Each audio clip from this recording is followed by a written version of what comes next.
بیوی کو نصیحت کرنی ہے تو اکیلے میں کرو، اور تعریف کرنی ہے تو سب کے سامنے کرو۔ لوگوں کے سامنے اس کا مذاق اڑاتے ہیں، لوگوں کے سامنے بے عزت کر دیتے ہیں اور ڈانٹ پلا دیتے ہیں۔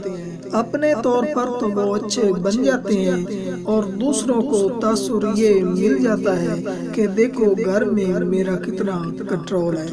بہن کے سامنے بیوی کو ڈانٹ پلا دی، ماں کے سامنے بیوی کو ڈانٹ دیا اور ماں کی نظر میں بڑے اچھے بن گئے۔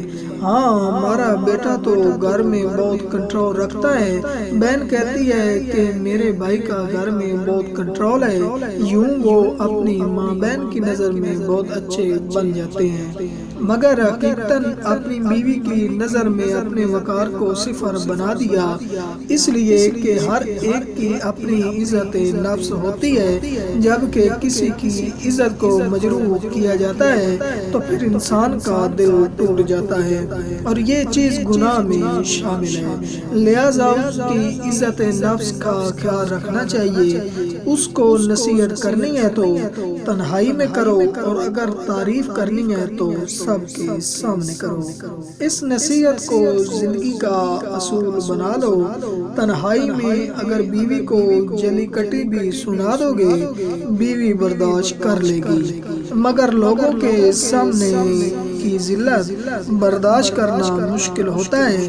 اس لیے یہ بات ذہن میں رکھیں کہ بیوی کو دوسروں کے سامنے کبھی بھی تنقید کا نشانہ نہ بنائیں۔ وہ زندگی کی ساتھی ہے۔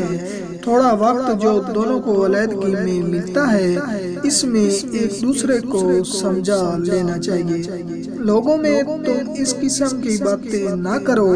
حدیث شریف میں آتا ہے کہ اگر بیوی سوئی ہوئی ہے تو اس کو جگا دینا ٹھیک نہیں ہے، کیونکہ یہ سنت کے خلاف ہے۔ حضرت سیدنا عائشہ رضی اللہ تعالیٰ عنہ فرماتی ہیں کہ میں سوئی ہوئی تھی تو اللہ کے حبیب صلی اللہ علیہ وسلم بستر سے بہت آہستہ سے نیچے اترے اور پھر جوتا پہنے بغیر ننگے پاؤں چل دیے تاکہ آواز نہ ہو۔